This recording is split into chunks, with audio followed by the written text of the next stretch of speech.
एक बार ना यहाँ पे आपको पता है अब्दुल कलाम जी आए थे जी। हमारे हाँ जी। महामहिम राष्ट्रपति। जी जी जी तो उनको ज्योतिषर भी दिखाया, गीता के बारे में बताया। जी। कुरुक्षेत्र में आया तो गीता की चर्चा होगी ज़्यादा।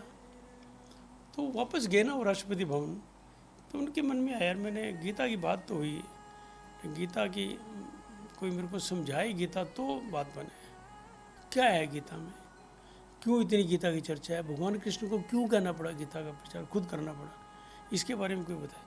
उन्होंने भारत कहते हैं उन्होंने भारत सरकार को कहा कि मेरी ये जिज्ञासा शांत करने के लिए कोई आदमी, मेरे को विद्वान आदमी चाहिए। अब वो देखो वो पॉलिटिशियन तो थे नहीं, he was a scholar. Yes. उनको झूठी मूठी बातों से बहलाया नहीं जा सकता था। बिल्कुल बिल्कुल। वो गंभीर आदमी थे, नॉलेजेबल पर्सनैलिटी थी। तो उन्होंने हरियाणा सरकार को कहा यार कोई ऐसा आदमी ढूंढो जो महामहिम को गीता के बारे में बता दे। ठीक है। और वो संस्था पता कितने कामयाब हुई, कौन कौन जुड़े, शायद आपको पता हुआ, डॉक्टर के ऋषि, के ऋषि। जी जी जी जी डॉक्टर अस्थाना जी। तफ्ता जी, हाँ जी हाँ जी हाँ जी। चांद साहब, जी जी जी। और अपने प्रोफेसर जो बाद में वाइस चांसलर बने आरपी हुड्डा जी, मतलब अपने आईसी मित्तल जिनके अभी पीछे गुजर गए वो कितने लोगों से जुड़े। और उर्दू के बारे में उन्होंने कितना लोगों को, क्या मतलब, वो अपना नाम भी उन्होंने रखा हुआ था उर्दू में, मेरे को नाम याद नहीं आ रहा, कुछ उर्दू में ना उन्होंने अपना नाम अलग से रखा हुआ था, नजीम शायद। नमस्कार जी प्रणाम। नमो नमः। आज हम सिन्हा जी विद्वान आदमी थे, जी कोई शक नहीं, जी जी। लेकिन विद्वत्ता मैं असली उसको मानता हूँ वो आदमी के आचरण में भी है। हाँ बिल्कुल। अगर आचरण में नहीं आई, आचरण आपने तो किताबों हाँ। में पढ़ लिया, उसका क्या, वो क्या विद्वान है, उनके आचरण में भी विद्वत्ता थी। जो बोलते थे ना सामने वाला आदमी ऐसे बहुत चक्का होके से ओके सुनता था भी कोई शब्द छूट ना जाए। अब उनकी विद्वत्ता का प्रचार ना पूरे में था, अपने इस इलाके में तो खूब था, खूब था जी बिल्कुल। और जहाँ नहीं था उनके मरने के बाद हाँ भी वो रहा है। हो गया। तो एक बार ना ये यहाँ जो क्वेस्ट करके जो चल रहा है विकास शर्मा का, इससे बड़ा लाभ लोगों को पहुंचा इस क्योंकि वीडियो वो 2000 के श्रृंखला से। करीब उनकी हाँ वो जी, बनी है, हाँ जी हाँ जी हाँ जी। वो खूब दुनिया में जा रहा हाँ, है। एक बार ना यहाँ पे आपको पता है अब्दुल कलाम जी आए थे जी। हमारे हाँ जी। महामहिम राष्ट्रपति। जी जी जी तो उनको ज्योतिषर भी दिखाया, गीता के बारे में बताया। जी। कुरुक्षेत्र में आया तो गीता की चर्चा होगी ज़्यादा।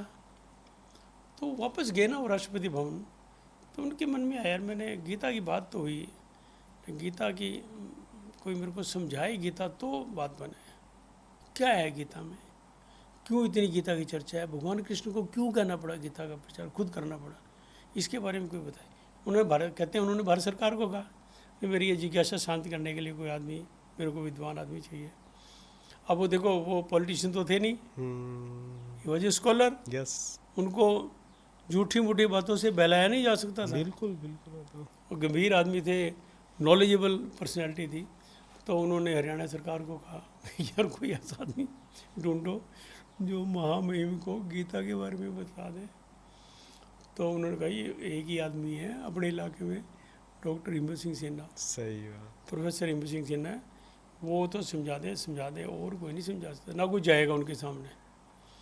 तो उन्होंने कुरुक्षेत्र के डिप्टी कमिश्नर को कहा, डिप्टी कमिश्नर ने वाइस चांसलर को कहा, करते करते बात सिन्हा तक पहुंची कि सिन्हा जी ऐसे ऐसे। कहता हाँ चलो, कि कब कहते जम्पर जी चलो, मैं तो तैयार हूँ हर वक्त ही तैयार होते थे, फॉर्मेलिटी तो थी नहीं। बिल्कुल बिल्कुल बिल्कुल। अच्छा वो राष्ट्रपति भवन पहुंच गए। अच्छा जी। तो कहते हैं उन्होंने अपनी सरल भाषा में इस तरह से अब्दुल कलाम को समझाया गीता का सार कि वो हैरान हो गया सुन के। उसने धन्यवाद किया उनका, भारत सरकार का, सबका, कि आपने गीता के बारे में जो मैं जानना चाहता था ना, मेरे को कंप्लीट जानकारी ये प्रोफेसर हिम्मत सिंह सिन्हा ने दी है। मतलब अब उनके लेवल का अंदाजा लगाइए। हाँ बिल्कुल। क्या लेवल रहा होगा जो अब्दुल कलाम जैसे आदमी को गीता का सार समझा गए। अतः गीता के सार के बारे में एक और बात उनकी बहुत मशहूर है और बहुत इंटरेस्टिंग भी। एक कोई बाहर से व्यक्ति आए तो वो भी घूमे, तो आखिर टाइम उनको ये आया यार गीता का प्रचार यहाँ प्रसार हुआ, मेरे को समझाए तो सी क्या है गीता, सार क्या है गीता। और टाइम नहीं था उनके पास।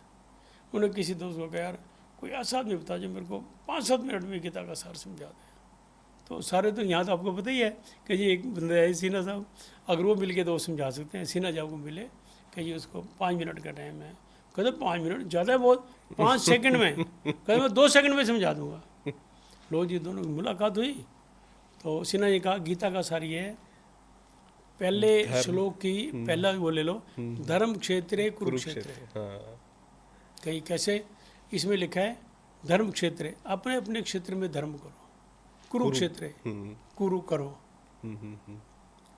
धर्म करो अपने अपने क्षेत्र में। आप जहाँ भी हो, बिल्कुल। अगर आप शिक्षक हो तो वहाँ पे धर्म को निभाओ, राजा हो तो राज धर्म को निभाओ, अगर आप बॉर्डर पे खड़े हो तो देश रक्षा का धर्म निभाओ, अगर व्यापारी हो तो व्यापार धर्म निभाओ, जहाँ भी हो जिस भी रूप में हो, धर्म अपना क्षेत्र धर्म। है कुरुक्षेत्र है, अपने अपने क्षेत्र में धर्म करो। अगर धर्म किया होता दुर्योधन ने राज धर्म निभाया होता, धृतराष्ट्र ने निभाया होता तो महाभारत की होती। गुरु द्रोणाचार्य ने गुरु का धर्म नहीं निभा पाए, वो कृपाचार्य नहीं निभा पाए। अपना जो आचरण है ना वो धर्म के अनुरूप रखो, धर्म क्षेत्र है कुरुक्षेत्र है। वो बंदा इतना हैरान हुआ, अरे सेकंड्स में उन्होंने समझा दिया। और ये बात जब हमने वहाँ फॉरेन में बताई ना, मतलब वो इतने खुश हुए इस बात को सुन के हो नहीं था। सर ये तो उन्होंने तो वहाँ समझा होगा, आपने तो हमें समझा दिया कि जो जहाँ पे है अपने अपने क्षेत्र में धर्म करो। और ये धर्म को ना आप डिसिप्लिन से भी जोड़ सकते हो।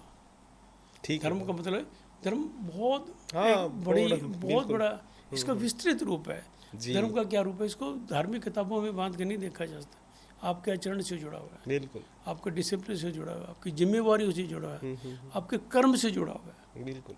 तो जो आदमी जहाँ पे है वहाँ पे अपने धर्म को निभाए। भगवान को ये नहीं कहना पड़ेगा यदा यदा ही धर्मस्य ग्लानिर्भवति भारत, क्योंकि ग्लानि होएगी नहीं, हर एक आदमी अपना धर्म निभा रहा है।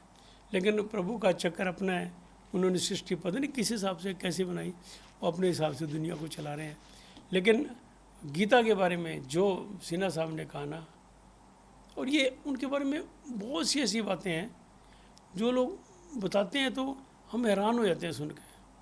एक उनका सिखाया हुआ बंदा अब बॉर्डर पे ना, शायद ITBP में या किसमें, वो IG लगा हुआ है। अच्छा जी। वो कहता मैं यहाँ पे आया ना, मेरे पास पैसे नहीं थे, पढ़ूँ कैसे, फीस के पैसे नहीं थे। तो किसी ने कहा जा दर्शन विभाग धोती कुर्ते वाले बंदे को मिल। कहते उनको मिला, बोले अरे इसमें क्या पैसे की क्या जरूरत है, चलो मेरे घर। अपने घर ले गए, मुँह रखा, मुँह पढ़ाया, फीस भी पता नहीं कहाँ से अरेंज की, किताबें कहाँ से अरेंज की। और वो बंदा ना इंस्पेक्टर जनरल बन गया अपने डिपार्टमेंट का। तो उनके धर्म जो था ना, ये उनके आचरण में था, जीवन में आ गया था। वो कहते नहीं थे धर्म करो, वो करते थे। बिल्कुल।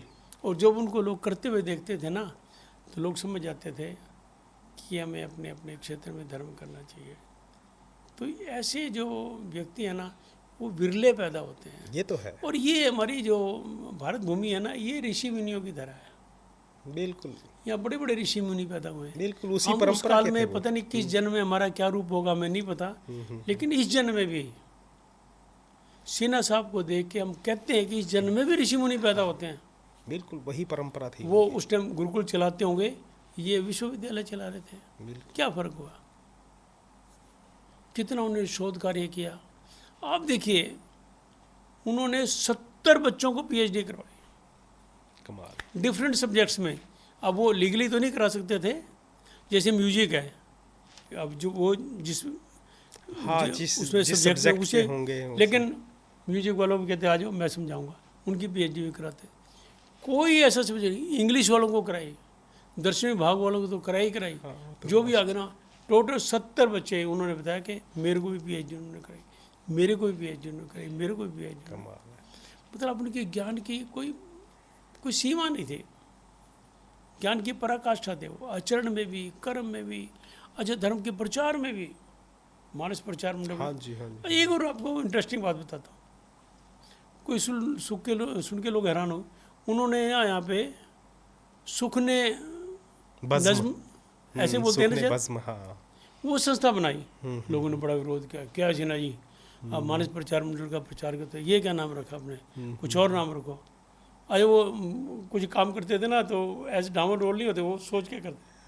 ठीक है। और वो संस्था पता कितने कामयाब हुई, कौन कौन जुड़े, शायद आपको पता होगा, डॉक्टर के ऋषि, के ऋषि, जी जी जी जी, डॉक्टर अस्थाना जी, तफ्ता जी, हाँ जी हाँ जी हाँ जी, चांद साहब, जी जी, और अपने प्रोफेसर जो बाद में वाइस चांसलर बने आरपी हुड्डा जी, मतलब अपने आईसी मित्तल जिनके अभी पीछे गुजर गए वो कितने लोगों से जुड़े।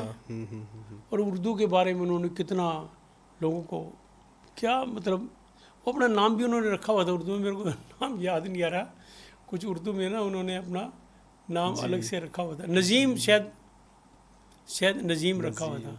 तो उसके बारे में उन्होंने यहाँ की उर्दू अकेडमी ने ना, डॉक्टर चंद्र त्रिखा जिसके डायरेक्टर हैं, उन्होंने उनके ऊपर किताब भी निकाली। हाँ जी हाँ जी हाँ जी हाँ जी। तो मेरे को लगता है शायद नजीम था, मेरे को पूरा याद नहीं, हो सकता है मैं गलत कह रहा हूँ। तो इस तरह की जो जिनकी प्रतिभा, अच्छा 7 भाषाओं के ज्ञाता थे, कमाल, कैन यू बिलीव, एक आदमी 7 भाषाओं का ज्ञाता, उर्दू, अरबी, फारसी, अंग्रेजी, हिंदी, संस्कृत, पंजाबी, और सबके मास्टर।